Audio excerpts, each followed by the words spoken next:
subax wanaagsan dhegeystayaal kusoo dhawaada warka subaxa radio Kismaayo codka Jubbaland qodobada aad saakay warka subaxa ku maqli doontaan waxaa kamid ah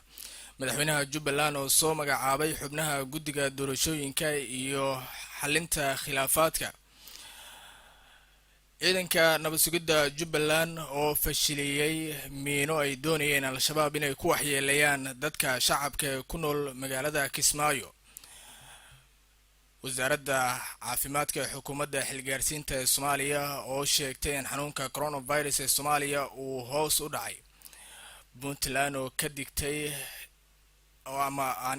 amar ka soo saartay shilalka gaadiidka ee ku soo badanayay muddooyinkii u dambeeyay deegaanada maamulkaasi dowladda Soomaaliya oo sheegtay in hub fara badan lagu qabtay dagaal ka dhacay gobolka Hiiraan wararka dibadda waxaa kamid ah qaramada midoobay oo ka dayrisay xaaladda nololeed ee gobolka Tigreega ee wadankaasi Ethiopia qodobada iyo qodobo kale oo faahfaahsan u diyaar garooba gorow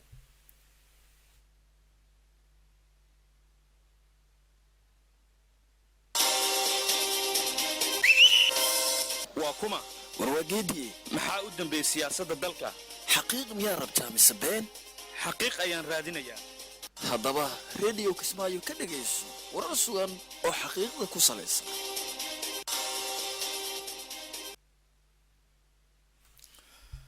isku soo noqod wanaagsan dhegeystayaal waa 2 bisha 6 ee sanada 2021 warka subax waxaa idin akhrinaya anigoo Cabdirasaaq Maxamed Sheekh Siraad Cabdirasaaq Wadani aan ku bilaabay madaxweynaha dowlad goboleedka Jubbaland mudane Axmed Maxamed Islaam ayaa soo magacaabay xubnaha guddiga doorashooyinka isagoo markaasi u gudbiyay xafiiska ra'iisul wasaaraha xukuumadda xilgaarsiinta ee Soomaaliya iyadoo markaasi xubnahaasi ay ka mid noqonayaan guddiga doorashooyinka heer federaal heer dowlad goboleed iyo xalinta khilaafaadka 8 xubnood oo guddiga doorashada ah oo heer dowlad goboleed ah 2 xubnood oo guddiga heer federaal ah iyo 2 xubnood oo guddiga xalinta khilaafaadka dhanka kale ciidanka hay'adda nabad sugidda iyo sirdoonka Jubbaland ayaa gacanta ku dhigay miino ay doonayeen kooxda argagixisada al-shabaab inay ku dhibaateeyaan dadka shacabka ee ku nool magaalada Kismaayo gaar ahaan xaafadda Farjano waaxda Kubo ayna ciidamadu qabteen miinadaasi ciidanka oo kaashanaya shacabka magaalada Kismaayo gaar ahaan xaafaddaasi ayaa ku guuleystay in ay ka hortagaan dhagarta cadowga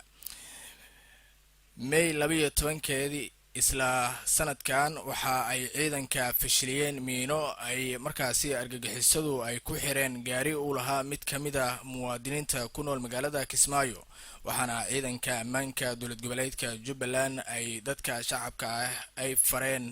marka ay arkaan in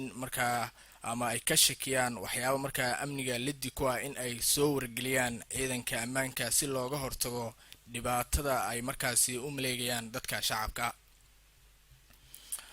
wasaaradda caafimaadka xukuumadda xilgaarsiinta ee Soomaaliya ayaa faahfaahisay kiisaskii ugu dambeeyay ee corona tirada 24 saac ee ugu dambeysay laga baaray COVID-19 guud ahaan wadanka ayaa noqotay 466 qof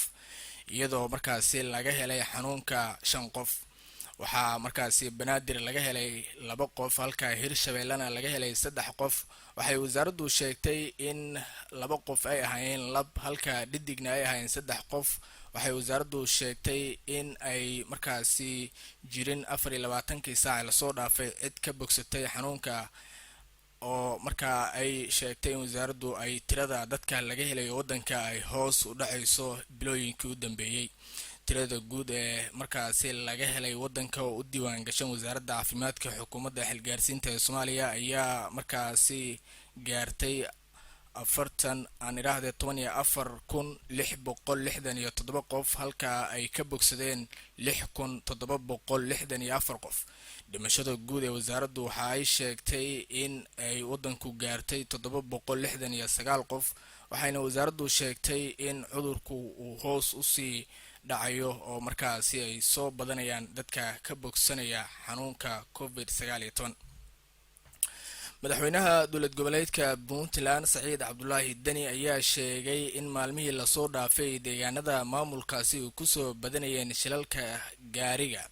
ee ka dhasha oo markaa sababa khasaaro isugu jira dhimasho iyo dhaawac. waxa uu sheegay in laamaha amniga Puntland looga baahan yahay inay hubiyaan dhalinyarada dalxiiska u aadaya deegaanada gaar ahaan deegaanada markaasi ka baxsan magaalooyinka waaweyn inay yihiin kuwa awood u leh in ay si wanaagsan u wadaan gawaarida. sidoo kale waxa uu hadalkiisa intaasi ku daray madaxweyne Dani in baaritaan lagu sameyn doono wadayaasha gaadiidka qaarkood oo isticmaala waxyaabaha maanka dooriya sida uu markaasi hadalka u dhigay. waxa uuna ugu baaqay wadayaasha gaadiidka inay noqdaan dad mas'uulka ah ee dadka ay markaa gaariga saaran oo ay noqdaan kuwa markaa ka taxadara ee badqabka dadkaasi. warkan kasoo yaray madaxweynaha Puntland ayaa waxa uu kusoo aadayaa xilli dhawaan deegaanada hoostaga ama deegaano hoostaga degmada Garowe ay ka dhaceen shilal gaari kuwaasi oo markaa sababay khasaaro isugu jira dhimasho iyo dhaawac. waxa uuna sheegay madaxweynuhu in baaritaan la sameyn doono oo la hubin doono dadka markaasi gawaarida wada. ciidanka xoogga dalka Soomaaliyeed ayaa weli howlgallo qorsheysan waxa ay ka wadaan deegaanka Ceelbacad oo hoostaga degmada Buula Burde ee gobolka Hiiraan, halkaasi oo markaasi ciidanka xoogga dalka Soomaaliyeed ay amniga guud ee deegaanadaasi indhayn ku wadaan. dagaal ayaa waxa uu markaasi la sheegay inuu ka dhacay halkaasi kadib markii ciidamada dowladda ay weerareen deegaanka Ceelbacad, waxaana saraakiisha ciidanka ay sheegeen in weerarkaasi uu ka dambeeyay kadib markii ay ka war heleen weeraro qorsheysan oo al-shabaab ay la damacsanaayeen dadka iyo markaasi shacabka ku nool halkaasi. taliyaha ciidamada qaybta 7-aad ee ciidanka xoogga dalka Soomaaliyeed Generaal Tradisho ayaa sheegay in dagaalka al-shabaab ay uga dileen 25 qof ama 25 ka tirsan maleeshiyada al-shabaab. sidoo kale waxa uu sheegay in howlgalka ciidamada ay ku soo furteen hubka noocyadiisa kala duwan oo ay lahaayeen al-shabaab, sidoo kalena ay jiraan khasaarooyin kale oo u geysteen al-shabaab. waxa uu markaasi taliyuhu sheegay in howlgalku sii socdo ilaa inta markaasi laga saarayo deegaanadaasi oo uu sheegay in ay markaa ay ku dhibaateeyaan dadka shacabka ah ee ku nool deegaanadaasi. halka warkaasi aad kala socotaan dhegeystayaal waa Radio Kismaayo codka Jubbaland. wararkii dibadda ayaa inoo soo socda balse xubinta ciyaaraha warka Al-Ghazal ayaa la diyaara.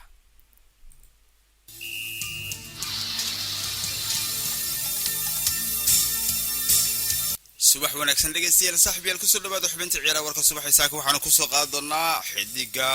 ciyaar kooxda Barcelona ay kaftan kugu ah Lionel Messi ayaa ugu dambeyntii meel saaray mustaqbalkiisa Barcelona maxaa ka cusub.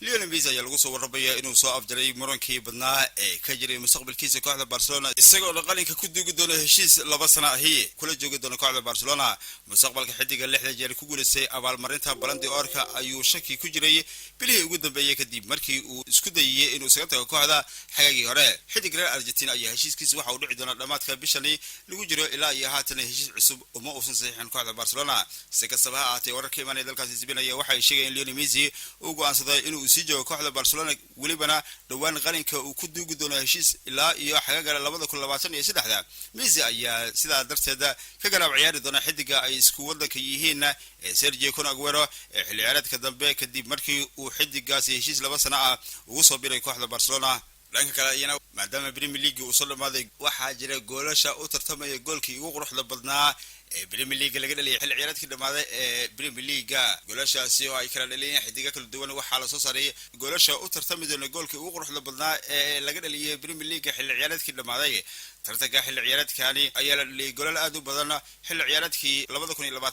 2020-2021 laakiin kaliya 9 gool ayaa u tartamaysay in loo doorto goolka ugu quruxda badan xilli ciyaareedkani. 9 gool ayay kala dhaliyeen xidigaha kala duwan oo ciyaara kooxo kala duwan kuwaasoo dadaalo cajiib u sameeyay goolka kooxdooda ku caawiyay xilli ciyaareedkii dhamaaday. taageerayaasha Premier League ayaa khamiista fursad u heli doona inay doortaan goolka ay aaminsan yihiin inuu yahay goolka ugu quruxda badan xilli ciyaareedkii dhamaaday Premier League laga dhaliyay. xidiga Mohamed Salah, Bruno Fernandes, Edinson Cavani, Jesse Lingard iyo weliba Eric Lamela ayaa ka mid ah xidigaha goolasha loo doortay inay u tartamaan goolka ugu quruxda badan xidigaha kale ah Mohamed Salah oo ciyaara Liverpool, Bruno Fernandes oo ciyaara United, Edinson Cavani oo isna United u ciyaara, Jesse Lingard oo ciyaara West Ham United iyo weliba Eric Lamela oo ciyaara kooxda Tottenham ayaa ka mid ah xidigaha goolashooda loo doortay inay u tartamaan goolka ugu quruxda badan ee xilli ciyaareedkii dhamaaday Premier League laga dhaliyay. Dhageystayaal saaxiibayaal xubintii ciyaaraha warka subaxna saakay waa igeenta.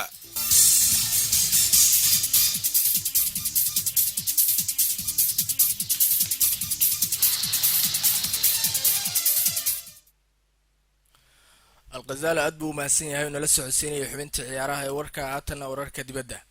hay-adda qaramada midoobey u qaabilsan cunnada ayaa sheegtay in inka badan boqolkiiba 90 ee dadka ku nool gobolka Tigreeda ee waqooyiga Itoobiya ay u baahan yihiin gargaar cunno oo degdeg ah. WFP ayaa sheegtay inay u baahan tahay 2 milyan oo dollar si ay u quudiyaan in ka badan 5 milyan oo qof oo ku nool gobolkaasi. 100,000 oo qof oo ku nool Tigray ayaa u baahnaa gargaar cunno ka hor intaysan colaadu bilaaban. tan iyo markaasi waxaa sare u kacday tirada iyada oo qaramada midoobay ay toddobaadkii hore ka digtay cunno la'aan baahsan. waa haddii la kordhin waayo caawimaada markaasi la gaarsiiyo gobolkaasi isu go'doonsan oo qaramada midoobay ay sheegtay in la furo marin la isu maro oo u dhaxeeya dhufaysyada u kala qodan ciidanka jabhadka noqda ee Tigray iyo ciidanka federaalka Itoobiya ka socda ee dagaalka kula jira maamulkaasi. iyadoo ay sii kordhayso heerka nafaqa darrada ayaa hay-adda qaramada midoobay u qaabilsan cunnada ee WFP ay ku baaqday xabad joojin ama in markaasi la joojiyo weerarada halkaasi ka socda si ay u helaan marin ay cuntada ku gaarsiiyaan dadkaasi go'doonsan ee gaajada markaasi u dhimanaya. warkii subax ood kala socoteen dhageystayaal Radio Kismaayo codka Jubbaland waa inaga intaa warka subax waxaa idin akhrinayay anigoo ah Cabdirasaaq Maxamed Sheekh Siraad. intaan ku kulmayno warkan warkiisa xiga nabadgelyo.